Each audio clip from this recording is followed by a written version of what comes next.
it's Mon Mothma's HoloNet, and we're just posting on it. Welcome back to Mothmanet News and our 50-day countdown to Andor Season 2. Today is hopefully going to be the last day that I'm recording from my bed. I'm feeling a lot better. I can move without excruciating pain. It still hurts, but we're getting there. So today's not technically like an Andor topic, really. I am going to recommend some of, okay, it's one of my other favorite stories about rebellion and revolution and all of that fun stuff, because that is my mood for 2025. Actually, you know what? I'll do two. I will do two other stories of like rebellion, revolution that I really enjoy, that get me hyped. So again, like Andor, I love it. Star Wars is up here for me. I love it. It's my life. I'm literally flying to Japan. Like, Japan will be the second time I've flown across the world to go to a Star Wars convention. That tells you how much of a loser I am for this franchise.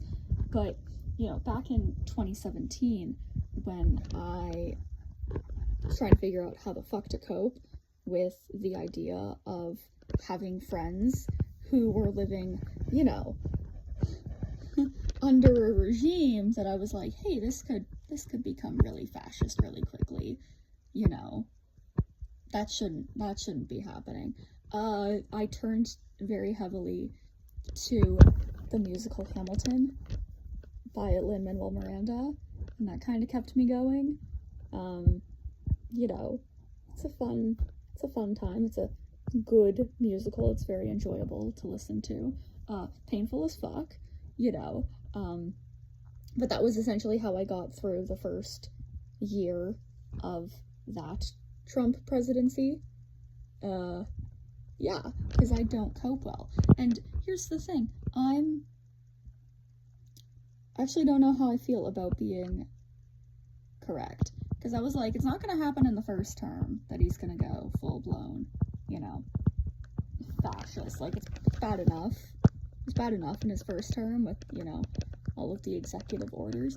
But I was like, it's going to be the second term, because then he's not going to give a fuck. Because he's not going to run for re-election, right?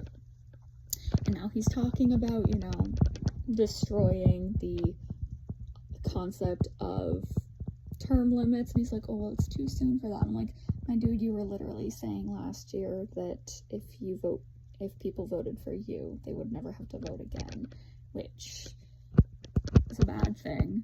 It's a bad thing. You know, you should always have those mechanisms in place to get rid of your leaders if they're doing what they're doing, and they're doing bad things. But anyways, Hamilton has not been helpful for me this year. But what has been helpful has been, you know, 2 books coming out in back-to-back months that were just like, hey, actually, you should be angry. You should be angry, and you should be fighting back. The Mask of Fear, and then, book I've waited for a decade for, Sunrise on the Reaping by Suzanne Collins. Like,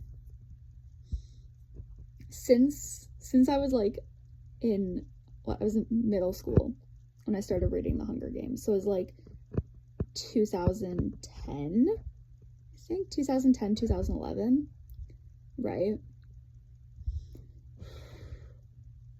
I was unwell. I was like, I need a Haymitch book.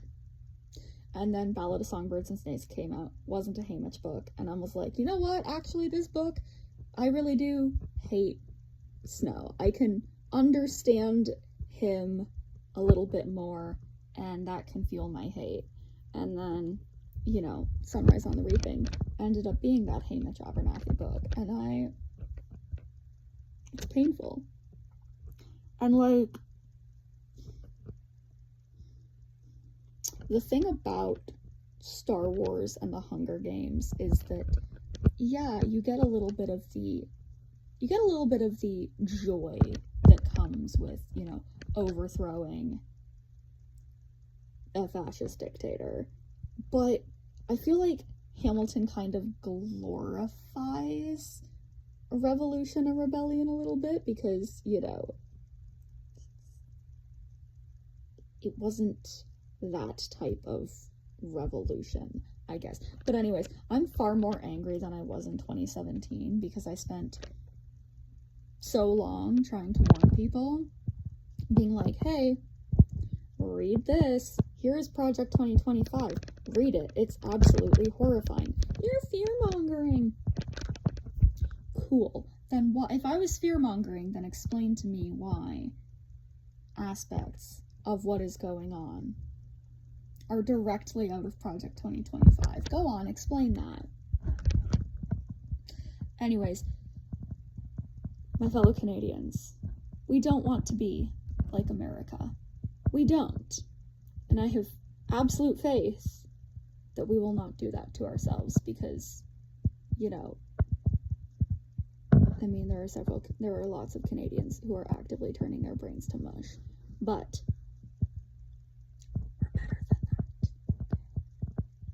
We don't need to vote for the guy who looks like he's still getting pushed into lockers and getting his lunch money stolen from him. We shouldn't vote for him, okay? This man refuses to even get a security clearance. What the fuck is he hiding? Our country will not be safe in his hands. And I hate having to say this because I was also like, you know, I was very much in the camp of Trudeau needs to grow a spine, which you don't say about a dictator because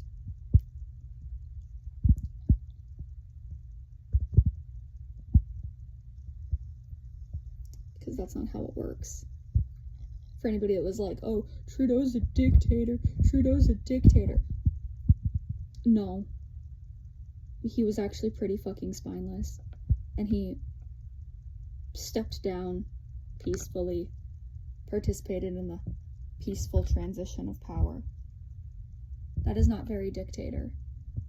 Do you know what is dictator, though?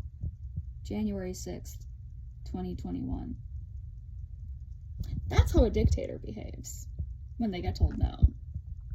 So, we don't want that shit, okay? We don't want that shit.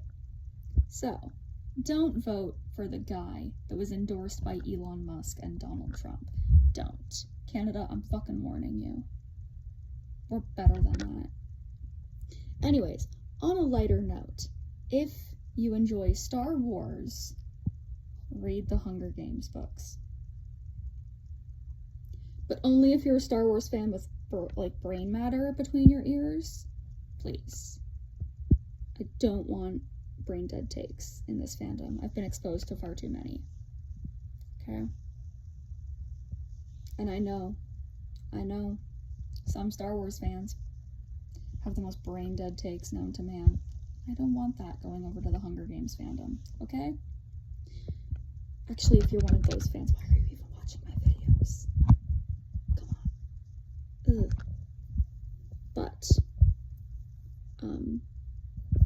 yeah, in the meantime, if you need something to read between rereads of The Mask of Fear and rewatches of Andor, read The Hunger Games. We are now embarking on a journey of absolute pain, but at the end, we will get revolution, and we will get rid of the blights on this planet and in the galaxy. Read The Hunger Games. I just wanted to talk about The Hunger Games, okay? Leave me alone. Just, you can't be mad at me. My mood for 2025 is revolution. That's it.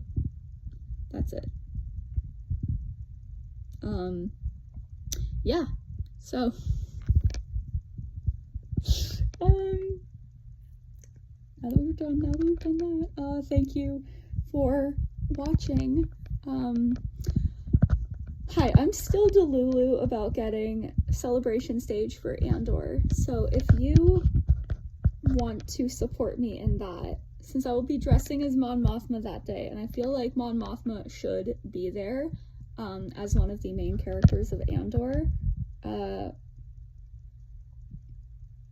Yeah, hit me up. I'm not gonna pay for something that was free.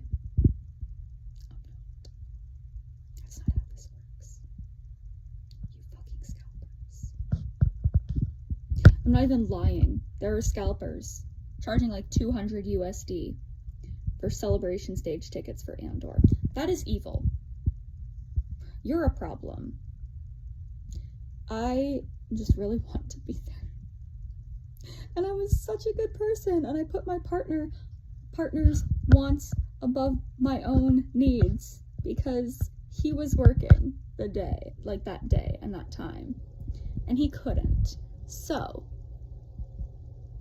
anyways, either way, I will be in Japan at Star Wars Celebration. My Mon Mothma panel, Friday the 18th of April from 4 to 5 on the fan stage.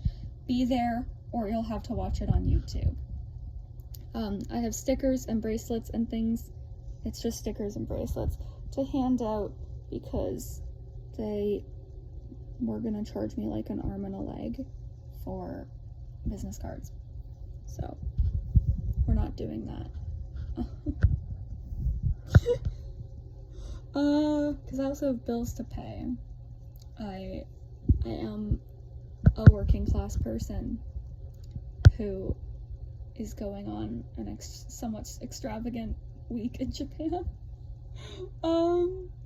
Yeah, so with that, thank you so much, and I will see you tomorrow, where hopefully I will be once again back at my desk in my office.